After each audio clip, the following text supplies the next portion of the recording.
call all Yahweh Ba'Shem Yahushai Ba'Shem Kadash. Double honors to the elders and apostles at Great Millstone that rule well and taught us this beautiful truth. Blessings and salutations to the hopeful elect brethren. I want to get into this scripture real quick in Psalm 149 that addresses one of the things that the Most High is going to give his elect in the time of the destruction and in the time of the transition between Esau's world unto Jacob's. All right?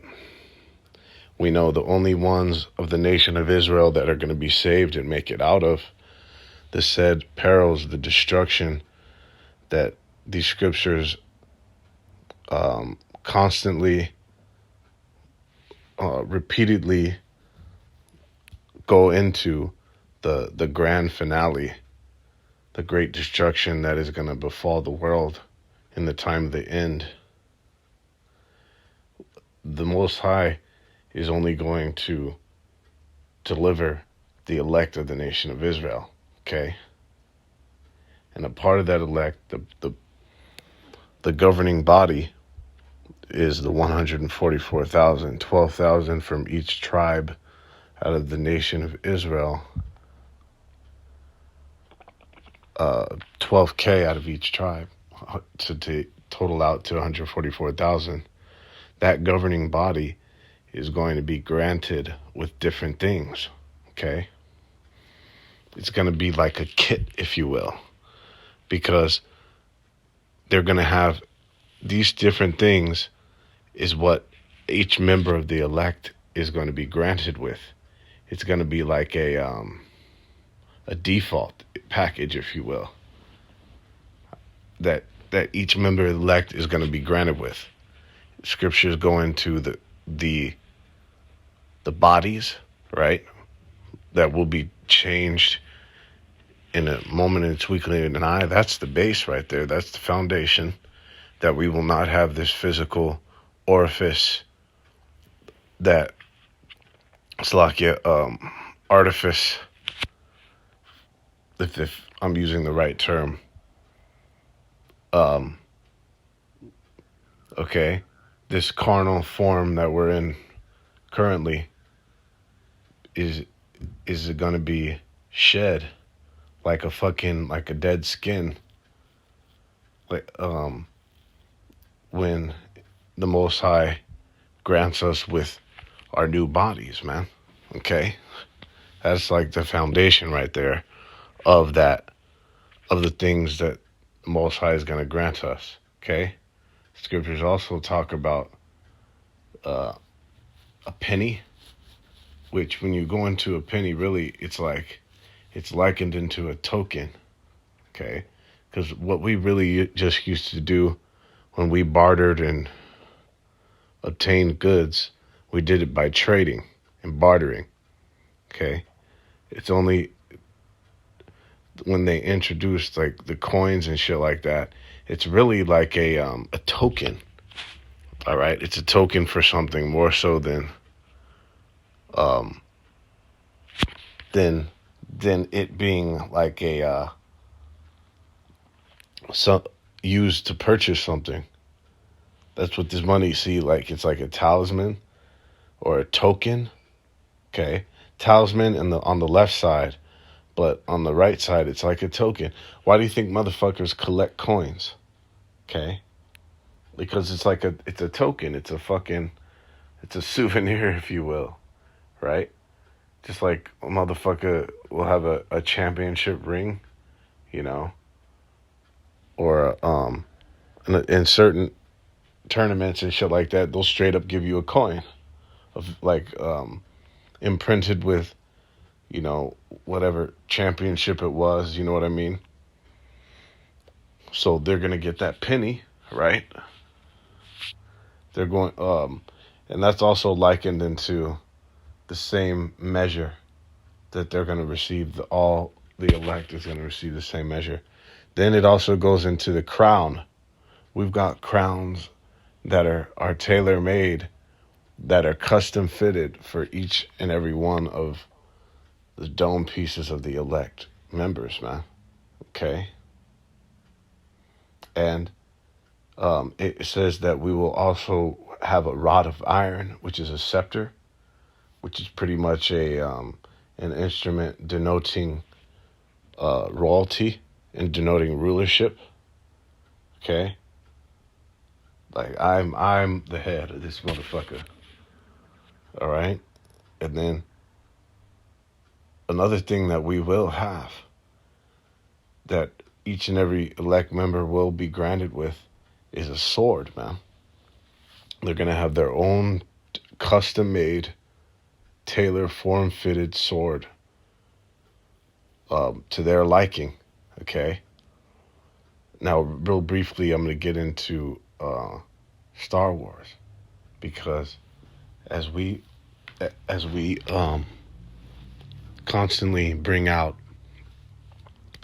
all these different depictions and fictional pieces that are created and formed into these different movies and series and shit like that.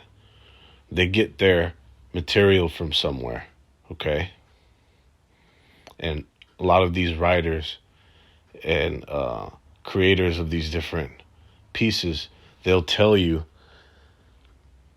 that they get it straight out of the scriptures, okay? For example, the creators of Godzilla, the creators of Star Wars, and a plethora of other pieces that where the creators, they got it straight out of the scriptures, which they're works cited, if you will. Okay? Their works cited, your works cited is like where you derive your fucking material from, where your material is derived from, and they'll straight up give you different accounts, biblical accounts and things straight out of the scriptures that they pulled and used for their pieces. Okay, and this is a fact for Star Wars. Heavy biblical connotations, all in that storyline, and there's so many different fucking spin-offs of that piece. Okay, you don't just have your normal movies, but the classic movies, the episodes, right?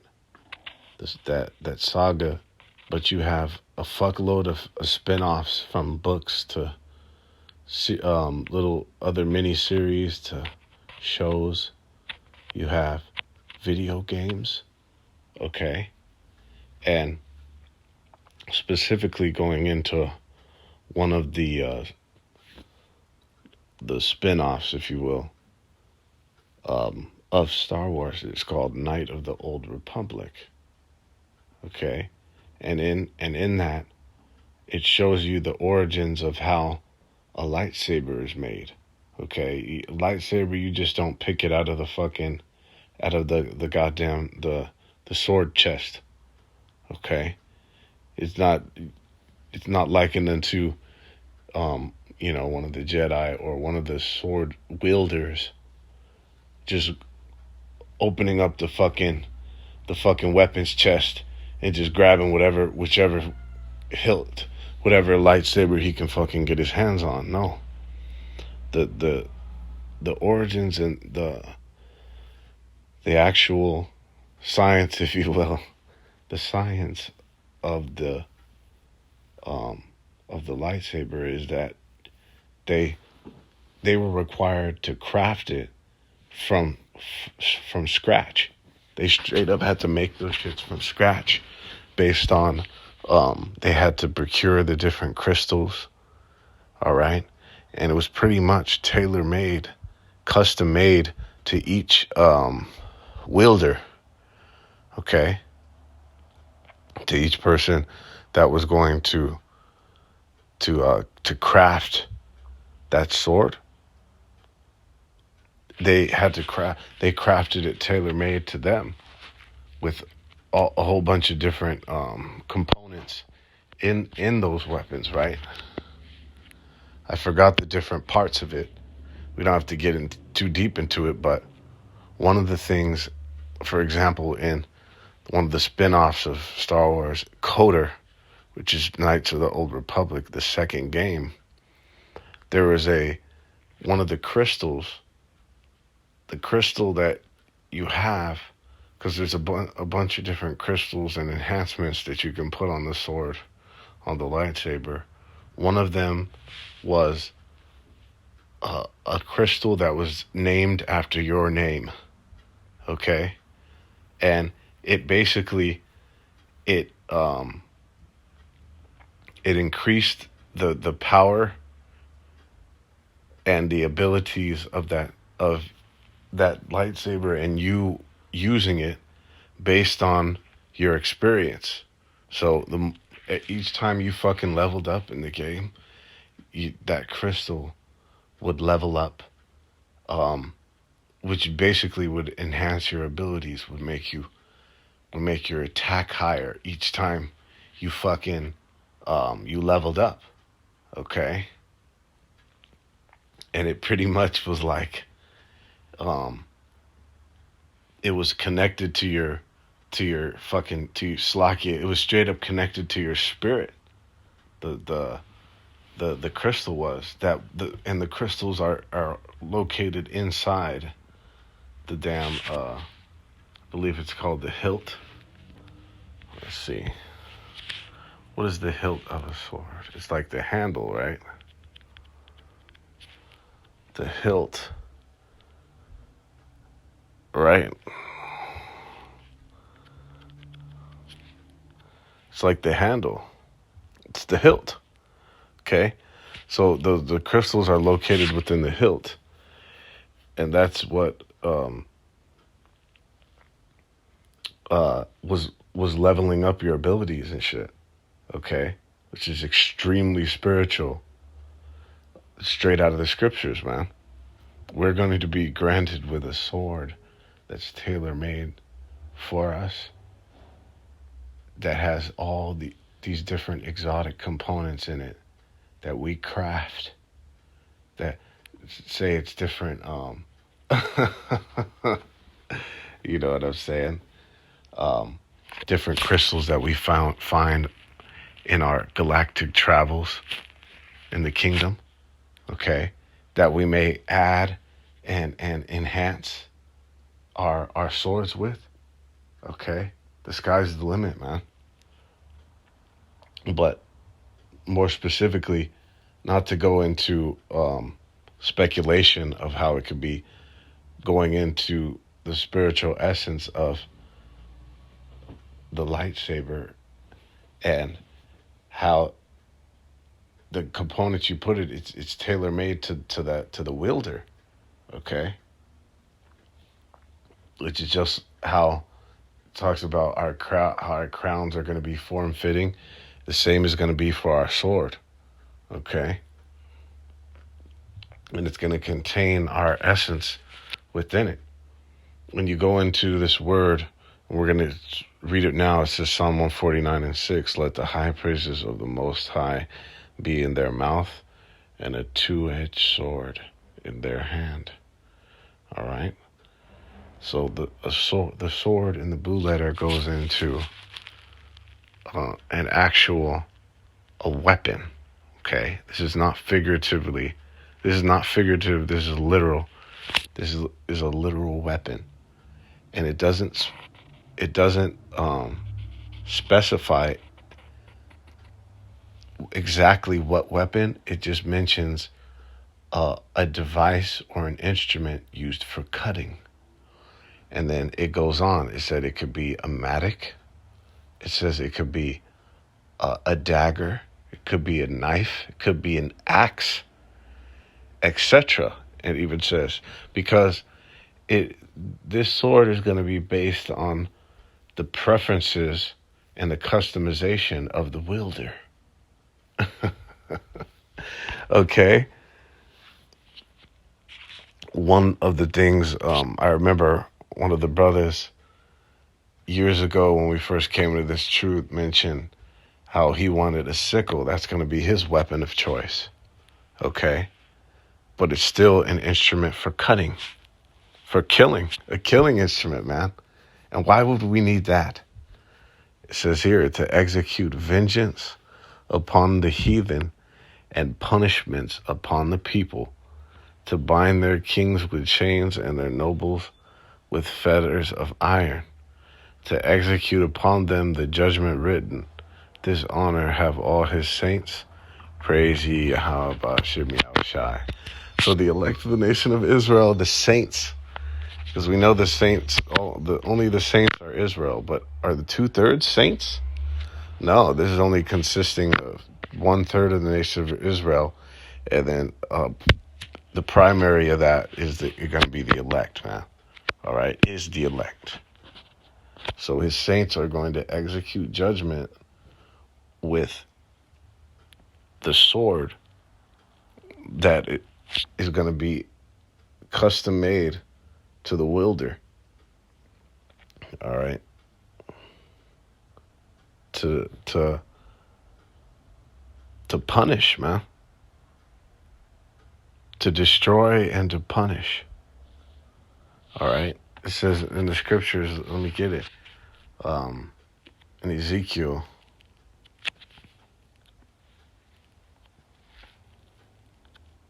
25. Might be 24. Let's see.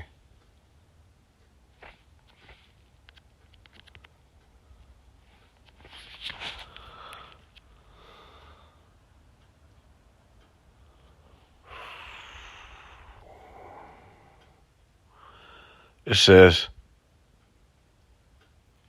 in Ezekiel 25 and 14, and I will lay my vengeance upon Edom by the hand of my people Israel. And they shall do in Edom according to mine anger, and according to my fury, and they shall know my vengeance, saith the Yahweh Ba'ashem Yahushai, thy power. Okay? So that vengeance that is mentioned in Psalm 149, that's going to be executed by his saints. All right? With that sword.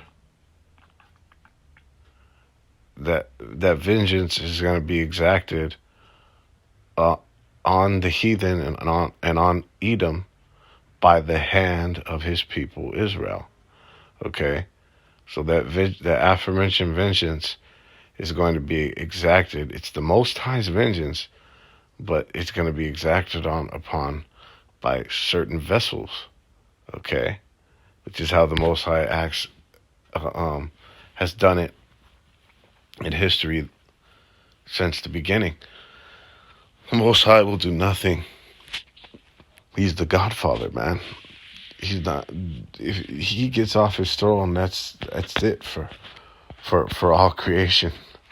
It'll destroy everything moving. Just to give you, an idea, to shed light on his power. All right.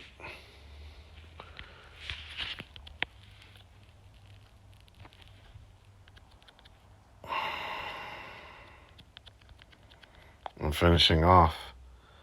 This is in Jeremiah 51 and 20. Thou art my battle axe and weapons of war, for with thee will I break in pieces the nations, and with thee will I destroy kingdoms. All right. It says, and with thee will I break in pieces the horse and its rider, and with thee will I break in pieces the chariot and its rider. All right. With thee will I also break in pieces a man and woman, and with thee will I break in pieces old and young, and with thee will I break in pieces the young man and the maid. I also break in pieces the shepherd and his flock, and with thee will I break in pieces the husbandman and his yoke of oxen, and with thee will I break in pieces captains and rulers. All right, so the Most High is going to exact his vengeance upon the people upon the world by the hand of his people Israel. All right? The saints, 1/3, the 144,000, the governing body of the elect is going to completely put shit down, man. They're going to destroy everything out here. All right? They're going to be his battle axe and weapons of war, which is that two-edged sword. Not only are they going to be a weapon, a sharp threshing instrument, as it mentioned, not only are they going to have abilities beyond this world, what this world can fathom. Okay? Think about this: complete control over the elements. So whatever the fuck he puts in his mind to do. Because when you look at it, when you look at unlimited potential anyway, there's no bounds to that. You can literally do anything. That's it. Fuck what you can think, because your mind can only go so far. You can do beyond anything that you can fucking even imagine. That's the kind of ability that those men are going to have. So, with that, do they even need a sword? No. They don't even need a sword. Well, just like in the depictions in Star Wars, they have abilities to fucking to destroy shit without that the saber. What they say, the sword doesn't make the man. But it's gonna be in a it's like an embellishment, if you will. Okay? Because it's also, like I mentioned, it's a token. It's representative of power, and it's representative of being that